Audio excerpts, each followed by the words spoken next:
Hello students, अब last part में आ गए हैं हम इस वीडियो के। पैरेलक्स मेथड। ये ये पूरा कंप्लीट यूनिट डायमेंशन नहीं हुआ है, ये लेक्चर 1 है। इसका लेक्चर 2 भी इस पे हम बनाएंगे, जिसमें आपको एरर्स के बारे में पढ़ाएंगे। सिग्निफिकेंट फिगर और एरर, ये सब क्या होता है, ये सब चीज पढ़ेंगे हम। ये पैरेलक्स मेथड करते हैं हम लोग। आइए देखिए, लास्ट पार्ट है ये इसका।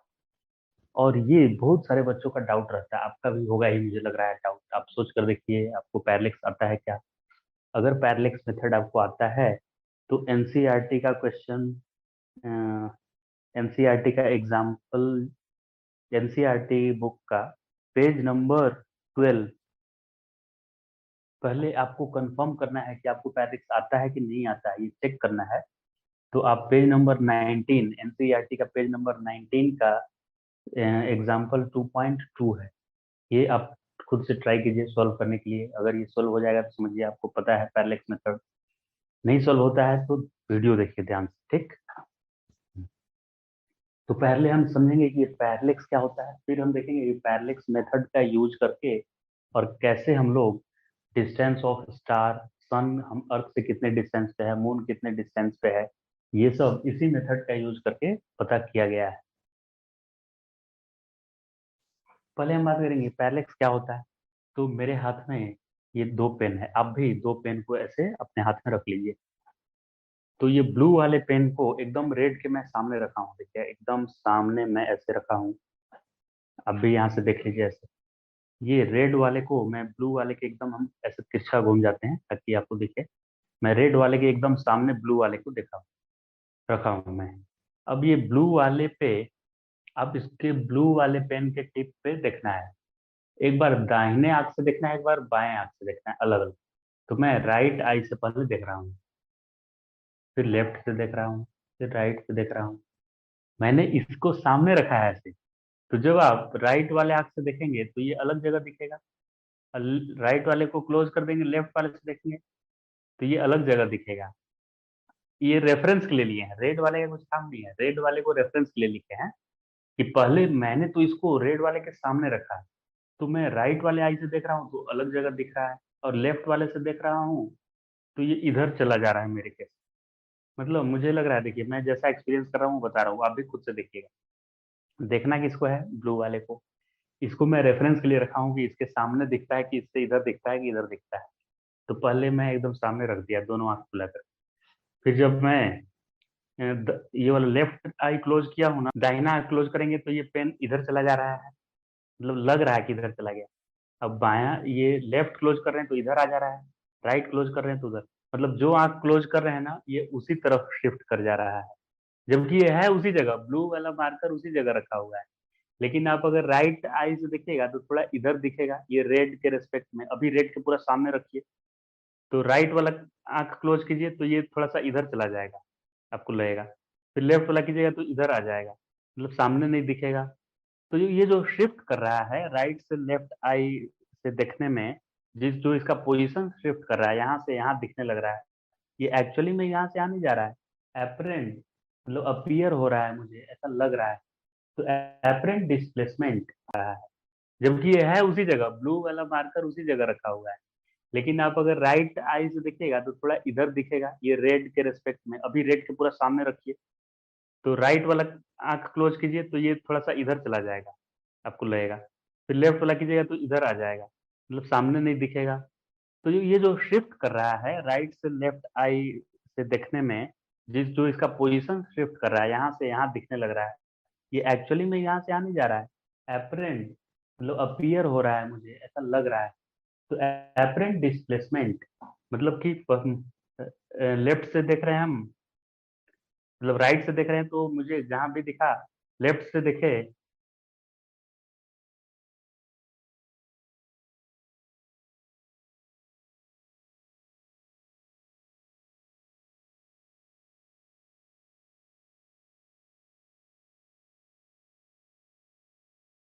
यानी जो आंख क्लोज कर रहे हैं उसी तरफ जा रहा है। ये क्लोज कर रहे हैं तो इधर आ जा रहा है, ये क्लोज कर रहे हैं तो इधर चला, जो आंख क्लोज करेंगे ना उसी तरफ चला जा रहा है। मतलब ये आंख क्लोज कर रहे हैं तो ये इधर चला जा रहा है, ये आंख क्लोज कर रहे हैं तो ये इधर दिख रहा है मुझे। तो इसका जो पोजीशन चेंज हो रहा है, लोकेशन चेंज हो रहा है, उन दोनों लोकेशन के बीच का गैप, सच में लोकेशन नहीं चेंज रहा है, मुझे अपीयर हो रहा है ये कि अभी यहाँ दिख रहा है फिर यहाँ दिख रहा है। तो जो ये डिस्प्लेसमेंट हो रहा है ना, अपरेंट डिस्प्लेसमेंट, उसी डिस्प्लेसमेंट को, अपरेंट डिस्प्लेसमेंट को ही पैरेलैक्स बोलते हैं। समझ गए? तो apparent shift in position when we see any object from two different location is known as parallax। समझ में आ गया क्या पैरेलैक्स क्या है? तो किसी ऑब्जेक्ट को आप दो अलग अलग जगह से, यहाँ दो अलग जगह मतलब एक मेरा ये आंख या इन दोनों के बीच कुछ डिस्टेंस हो गया कि नहीं इन दोनों के बीच, तो वैसे ही आप एक जगह से देखेंगे तो कहीं और कोई ऑब्जेक्ट दिखाई देगा, दूसरे जगह से देखेंगे उधर जाके तो उसका शिफ्ट हो जाएगा पोजीशन। तो अपरेंट शिफ्ट जो हो रहा है पोजीशन में, अपरेंट जो डिस्प्लेसमेंट हो रहा है उसके पोजीशन में, उस डिस्प्लेसमेंट को ही पैरेलैक्स बोलते हैं। समझ में आ गया पैरेलैक्स क्या है? अब पैरेलैक्स मेथड का यूज करके कैसे हम लोग डिस्टेंस फाइंड करते हैं, तो जैसे आपको डिस्टेंस फाइंड करना है, तो ये जो मैं इसको इसको टिप को देख रहा था तो इसको मैं ऑब्जेक्ट ओ नाम दे देता हूँ, ओ। और इसको मैंने अपने राइट और लेफ्ट आई से देखा, तो मेरे दोनों आंखों के बीच की जो डिस्टेंस है उसको मैं यहाँ पे आंख देखिए बना दे रहा हूँ, मेरा ये आंख यहाँ है, ये दूसरा आंख कहाँ है? अरे बाबा, दूसरा आंख यहाँ है, ये देखिए, ये दोनों आंखों से मैं देख रहा हूँ राइट लेफ्ट। तो ये जो डिस्टेंस है ना मेरे आंखों के बीच, जिस जगह से मैं देख रहा हूँ, इस डिस्टेंस को मैं लिख देता हूँ स्मॉल डी। और यहाँ से यहाँ का जो डिस्टेंस है इसको मैं लिख रहा हूँ कैपिटल डी। और ये एंगल जो यहाँ पे फॉर्म हो रहा है उसको थीटा में लिख दिया। तो इसी एंगल को क्या बोलते हैं? पैरेलैक्स एंगल बोलते हैं। मतलब जो डिफरेंट लोकेशन से आप देख रहे हैं किसी ऑब्जेक्ट को, उसके डिस्टेंस से ये कितना एंगल बन रहा है, इसको पैरेलैक्स एंगल बोलते हैं।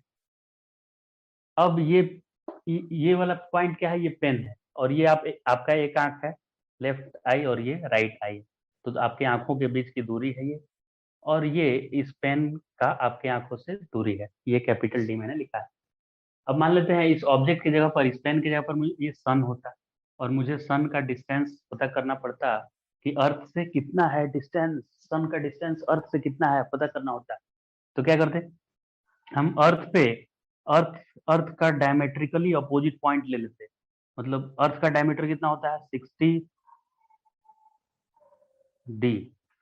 तो हम अर्थ के दो डायमेट्रिकली अपोजिट पॉइंट से, अर्थ का रेडियस होता है 6400 किलोमीटर, तो उसका डबल डिस्टेंस अर्थ का डायमेट्रिकली अपोजिट पॉइंट पे हम दो डिस्टेंस से एक साथ यहाँ पे देखते हैं कि कितना एंगल बना रहा है। कैसे एंगल मेजर करते हैं? तो हम वर्टिकल से वर्टिकल एकदम ऐसे लेजर लाइट ऐसे भेजते वर्टिकल, और उधर से देखते कि ये सन कितने एंगल पे है, तो इस एंगल को मैं बोल देता थीटा 1 है। फिर वैसे ही यहाँ से भी कोई आदमी देखता है, वो दूसरे कंट्री वाला आदमी होता है, वो भी ऐसे लेजर लाइट एकदम वर्टिकल ऐसे करता है, वर्टिकल बना के, और उससे बोलता कि अरे मेरे से तो सन इतने एंगल पे है बाबा, थीटा 2 एंगल पे है। तेरे से कितने है? मेरे से थीटा 1 पे है। ओके, तो ये थीटा 1 ये थीटा 2 हो गया, दोनों लोकेशन से पता चल गया एंगल। अब ये थीटा 1 और ये थीटा 2 हो गया एंगल। तो यहाँ पे इस एंगल को ऐसे, तो यहाँ पे इस एंगल को देखिए मैं दो पार्ट में डिवाइड कर रहा हूँ। तो ये लाइन पैरेलल है, दोनों वर्टिकल लाइन है ना, तो ये थीटा 1 है, तो इधर से क्या होगा? थीटा 1 पैरेलल लाइन ये है, तो ये एंगल थीटा 1, तो ये भी थीटा 1 होगा। वैसे ही ये लाइन और ये लाइन पैरेलल है, तो ये थीटा 2 एंगल है, तो ये भी एंगल क्या होगा? थीटा 2 होगा। तो ये टोटल एंगल जो बना रहा है, क्या इसी को पैरेलैक्स एंगल मैंने बोला था? भूलना नहीं है। तो थीटा को ही मैंने पैरेलैक्स एंगल बोला था, तो थीटा एंगल क्या हो गया? Theta 1 plus theta 2। अब ये थीटा 1 थीटा 2 क्या है, इन दोनों को तो पता चल ही जाएगा। इसको तो पता चल ही जाएगा कि मैं वर्टिकल से कितना ऐसे बेंड किया था तो सन मुझे दिखाई दिया था। ये भी बोलेगा कि वर्टिकल से मैं इतना बेंड किया, कितना एंगल बेंड किया कि सन दिखाई देगा। थीटा 1 थीटा 2 तो मेजर कर ही लेंगे ये दोनों। अब थीटा 1 थीटा 2 मिल गया तो थीटा भी मिल गया। अब थीटा क्या है? पैरेलैक्स, क्योंकि एक यहाँ से देखा है एक यहाँ से देखा है, तो एक इस आंख से देखा है उस इस आंख से देखा है, समझिए। तो ये एंगल बनाया है थीटा, पैरेलैक्स एंगल। अब इसमें हम क्या कर सकते हैं? फॉर्मूला होता है theta equal to arc upon radius, arc upon radius होता है ना थीटा इक्वल टू। अब ये डिस्टेंस इतना ज्यादा है स्टूडेंट, ये कैपिटल डी इतना ज्यादा होता है अर्थ के रेडियस के रेस्पेक्ट में। अर्थ का रेडियस कितना है? 6400 किलोमीटर है, उसका डबल डायमीटर होगा। लेकिन इससे इसका डिस्टेंस 1 एस्ट्रोनॉमिकल यूनिट है, यानी 1.5 इंटू 10⁻11 मीटर, इतना ज्यादा डिस्टेंस है। तो ये इतना ज्यादा डिस्टेंस होता है, ये वाला डिस्टेंस, कि आप इसको, ये जो डी है ना, इसको आर्क मान सकते हैं। ये है एक कॉर्ड है, लेकिन आप इसको एक आर्क मान सकते हैं। तो थीटा इक्वल टू आर्क या कॉर्ड मानने में बहुत ज्यादा फर्क नहीं पड़ेगा, क्योंकि ये डी का वैल्यू ज्यादा है। तो थीटा इक्वल टू क्या हो जाएगा, आर्क की जगह पर मैं ये डी लिख दूंगा, और रेडियस के जगह पर ये सर्कल का आर्क बन रहा है ना, तो रेडियस की जगह पर मैं ये वाला डी लिख दूंगा, कैपिटल डी। मुझे कैपिटल डी ही तो फाइंड करना था। कैपिटल डी क्या आ जाएगा, स्मॉल डी अपॉन थीटा। समझ गए ना कैसे फाइंड करेंगे? तो इस फॉर्मूला का यूज करके और हम लोग ये अर्थ के एक लोकेशन से सन का डिस्टेंस फाइंड कर लेते हैं। तो I hope you understand what is parallax and what is parallax method. समझ में आया कि नहीं? नहीं समझ में आया, कमेंट बॉक्स में मुझे सेंड कीजिएगा क्या समझ में नहीं आया। और अगर आपने ये सीख लिया तो एनसीईआरटी का पेज नंबर 19 जाकर और एग्जाम्पल 2.2 ट्राई कीजिए। सोल्व नहीं होता है तो मुझे चैट बॉक्स में सेंड कीजिए। Okay, so that's all in this lecture students. In next lecture we will start error, और हम आपको एरर के कॉन्सेप्ट बताएंगे कि परसेंटेज एरर क्या होता है, रिलेटिव एरर क्या होता है, राउंडिंग ऑफ कैसे करते हैं, ये आपको ऐसा बताएंगे मेथड राउंडिंग ऑफ का कि आप समझेंगे कि ये तो फर्स्ट टाइम पढ़ रहे हैं बाबा, पहले से ऐसे जानते ही नहीं थे हम।